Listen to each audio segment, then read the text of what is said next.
Most of us can play a role that doesn't really suit us. We've all been in that typical conversation where we don't belong, but there we are, acting in a way that makes us unrecognizable. It's like being an imposter because what you're saying doesn't sound like you. But why does this happen? To understand it, we first need to analyze how our brain constructs identity or how we perceive ourselves.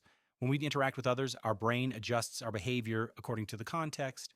This happens because our sense of identity isn't fixed.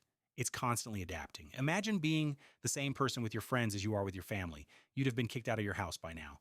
But this personality shift largely depends on who we're with. It can change the way we speak, move, and even what we think. So, what's the deal with all this? Well, basically, what we experience as the self isn't a single thing, but a collection of versions of ourselves. We're not the same person at work as we are with friends, nor with family as we are alone.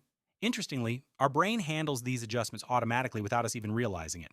Now, there are times when this adaptation is so strong that we feel strange about ourselves. This can happen for several scientific reasons. The first is the effect of our environment on our identity. Our brains are wired to fit in and be socially accepted, and in the process, we unconsciously adjust our personality. For example, if we're in a group of very self assured people, we might try to sound more confident, even if we don't actually feel that way.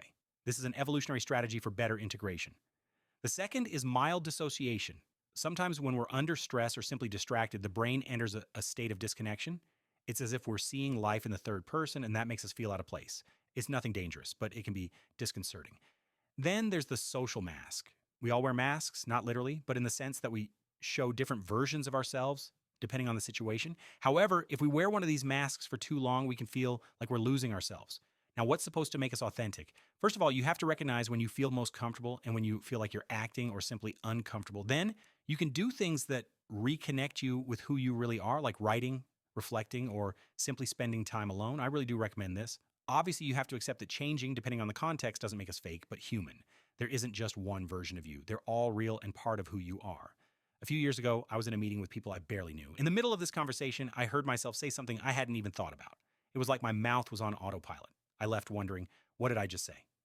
As if someone had put those words in my mouth. Later, I understood that it wasn't that I had stopped being myself, but that my brain was simply adjusting to the situation. I wasn't being fake.